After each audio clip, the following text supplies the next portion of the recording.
राष्ट्रवादी काँग्रेस पार्टीच्या एका युवक अध्यक्षानं तत्कालीन युवक अध्यक्ष सुहास कदम ह्या व्यक्तीनं माझी फसवणूक केलेली आहे।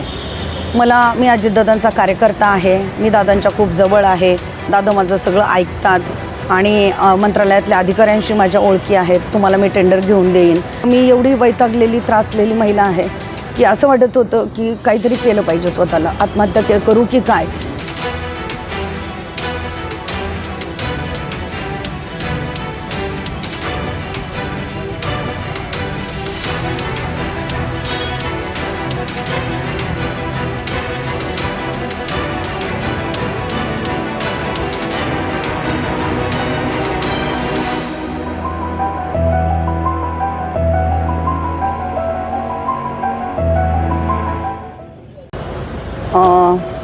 काल मी आले होते परत इथं CP ऑफिसला, मागील 3-4 दिवसापासून मी येते, परंतु काल माझी दखल घेतली गेली नव्हती। इथं मी अर्ज देऊन 3 दिवस झाले होते।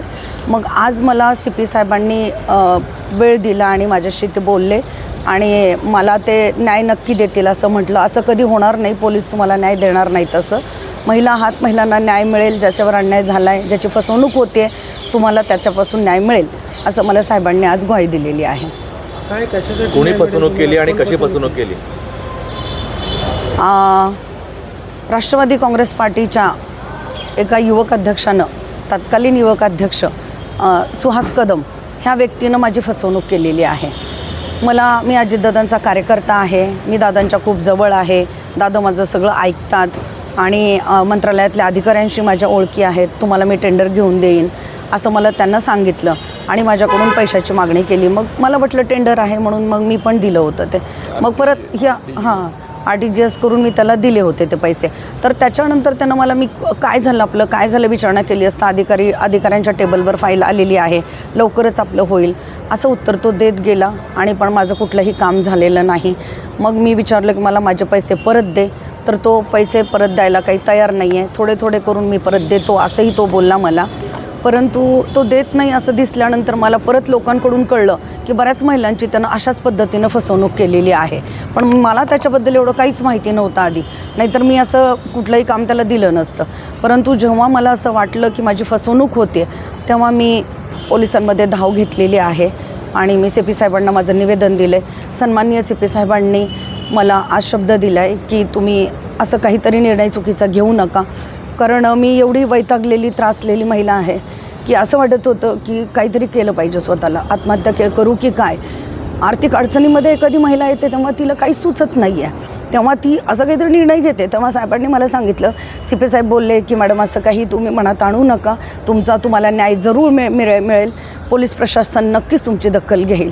आज हा शब्द मला साहेबांनी दिला आहे आणि म्हणून मी आज इथं आले होते। किती रक्कम आहे आणि किती रुपयाची? 2024ला घेतले होते त्यांना माझ्याकडून, 2023-24 ह्याच्यामध्ये जवळजवळ 9,45,000। बघा, विशेषतः म्हणजे काय, तायराताई ह्या माझ्या मोठ्या बहिणीसारखे आहेत। त्यांचा व्याजबट्ट्याचा धंदा आहे। ते म्हणतात की मी अजितदादांची ओळख करून देतो। ताई तर 20 वर्षापासूनचे सिनियर आहेत, ते माझे देखील सिनियर आहेत। तुम्ही जर त्यांचा फेसबुकचा वॉल जर बघितलं तर मी राष्ट्रवादी काँग्रेस पार्टीमध्ये येण्याच्या अगोदरपासून त्यांचे अजितदादासोबत, पवार साहेबांसोबतचे फोटो आहेत।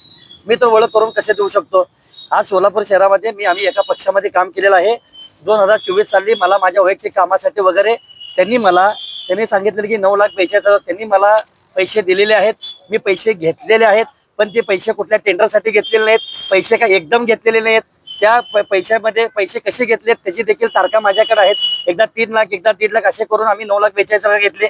मी त्यांना 5% व्याजाने त्यांच्याकडे पैसे घेतलेले आहेत आणि 5% व्याजाने घेतलेल्याचे दर महिन्याला मी त्यांना व्याज जे आहे ना, व्याज त्यांना फोनपेच्या माध्यमातून देतो। हा त्यांचा माझ्याकडे रेकॉर्ड आहे। आणि दुसरी गोष्ट, फोनपेला त्यांनी जी चॅटिंग केलेली आहे, माझा महिना 4 तारखेला हा माझा महिना भरतो व्याज देण्याचा।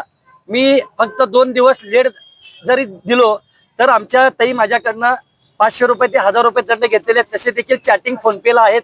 आणि दुसरी गोष्ट राहिला विषय की ह्या टेंडरच्या बाबतीमध्ये वगैरे त्याचा काही संबंध नाही।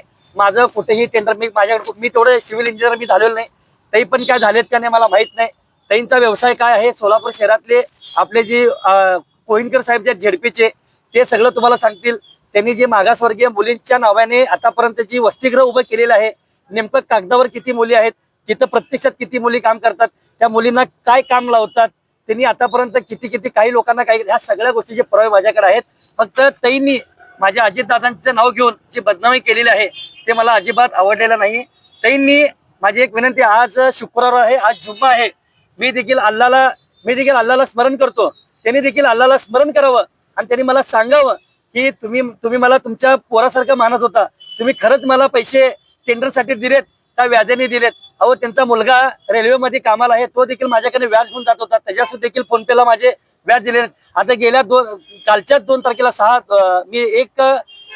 मी काहीतरी 2 तारखेला म्हणजे 2/6/2026 मी त्यांच्या मुलाला त्याच्यामध्ये एक मध्यस्थी आहे, तो खराच मुलगा नेक आहे बरं का, शिकलकर म्हणून एक मुलगा आहे, तो 5 टाइम नमाज पडतो, त्यांनी माझं व्याज बंद केलं. सुहास भाऊ, तुम्ही व्याज देऊ नका, त्यांचे मुद्दल द्या. मी त्यांचे मुद्दल देखील पूर्ण दिलेला आहे आणि त्यांचे व्याज देखील मी दिलेलं आहे. मुद्दल मी कॅशमध्ये दिलेलं आहे आणि व्याज दर महिन्याला ती मी फोनपेला दिलेला आहे. दुसरी गोष्ट अशी की या पोलिसांना माझे 2 नंबर धंदे नाहीत साहेब. मी कुठला दारूचा धंदा माझा नाही, पत्त्याचा क्लब माझ्याकडे नाही, असं माझा कुठला 2 नंबर धंदा नाही. पोलिसांनी जी कामगिरी चांगली केलेली आहे, ही कामगिरी म्हणजे त्यांच्यावर कुठेतरी आरोप मी करतोय, त्यांच्या बाबतीत मी मागं लागलोय, हे षडयंत्र पोलिसांनी एक चांगल्या पद्धतीने तयार केलेलं आहे. जर हेच असं जर काम जर त्यांनी बाळासाहेब गायकवाड, राजू चव्हाण, भागवत शिंदे जर साठी केले असते तर त्यांना सोलापुराची जनता डोक्यावर घेऊन नसली असती. तुम्ही बघा ना, आमच्या तायराताई ह्या ठिकाणी मुलाखत देत आहेत, प्रत्येक ठिकाणी कमेंट बघा, सुहास कदमच्या विरोधामध्ये एकही कमेंट तुम्हाला बघायला मिळणार नाही. मी मान्य करतो त्यांच्याकडनं पैसे घेतलेत, मी प्रामाणिक आहे, मी माझ्या कामासाठी माझा तो वैयक्तिक पर्सनल व्यवहार आहे, मी त्यांच्याकडनं काही रक्कम 4% आणि काही रक्कम 5% दराने घेतलेले आहे.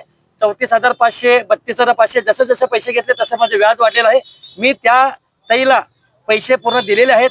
फक्त एवढाच विषय आहे की काहीतरी राजकीय लोक, काही ह्या लोकांकडे, हे दरोडेखोराकडनं, ज्या वसूलदार दरोडेखोराकडनं ज्या राजकीय लोकांना पैसे मिळतात, हे लोक त्यांना फूस लावून त्या ठिकाणी जात आहेत. काही अडचण नाही, माझ्या मागं छत्रपती शिवाजी महाराजांचा आशीर्वाद आहे, विश्वरत्न डॉक्टर बाबासाहेब आंबेडकरांच्या संविधानावर मी चालतो. मी त्याच्यामध्ये मी कोर्टामध्ये लढायला तयार आहे, त्यामध्ये काही अडचण नाही. कुठंतरी माझ्या या लढ्याला जातीचे समीकरण देणे, कुठंतरी माझी बदनामी करणे, असे जे षडयंत्र करालेत ते कुठंतरी रोखले गेले पाहिजे. पोलिसांनी अवैध धंदे रोखण्यासाठी आणि आपल्या वसूलदारांना थेट घरचा रस्ता दाखवण्यासाठी काम करावं, तर ही जनता त्यांना डोक्यावर घेतल्याशिवाय राहणार नाही. जयंत पाटलांनी